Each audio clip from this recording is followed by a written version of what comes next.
Good morning, folks. Today's topic is the Spanish-American War and American expansionism. Expansionism meaning America is going to start going overseas and acquiring new territories.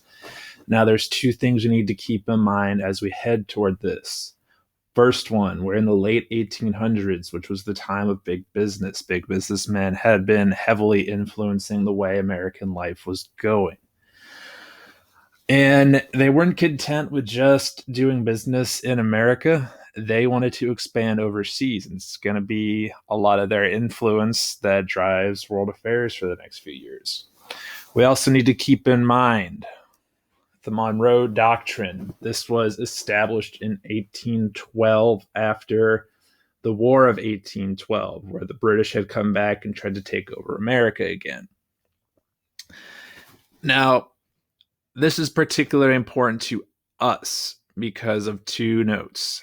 The United States will regard as a threat to its own peace and safety any attempt by European powers to impose their system on any independent state in the Western Hemisphere.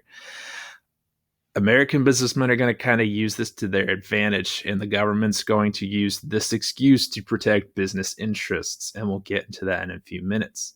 We'll get into this point when we talk about World War I. The United States would not interfere in European affairs. Since we're going to go overseas anyway, we're not going to hold to that, but that's not today's issue. Now, one of the big products that Americans wanted was this. This is sugarcane. Problem was, America didn't have a lot of places to grow sugarcane on our land. So the businessmen who wanted to sell it needed to go about finding different ways to grow it. Now, they knew there was a place in the Caribbean that could grow it year-round, and that place was Cuba. Now, the problem was Cuba was still controlled by Spain. All right, and remember from the Monroe Doctrine, we don't like European powers controlling territory in the Western Hemisphere. That's too close to us. American businessmen wanted to grow a bunch of sugar there. So what they needed to do,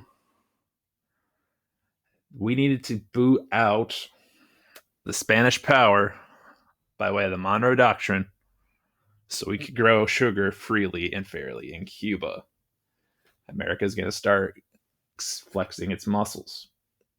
So people in America, mostly businessmen, are wanting to start a war with Cuba. If we help the local Cubans kick out Spain, then Americans can sweep in and grow all the sugar they want.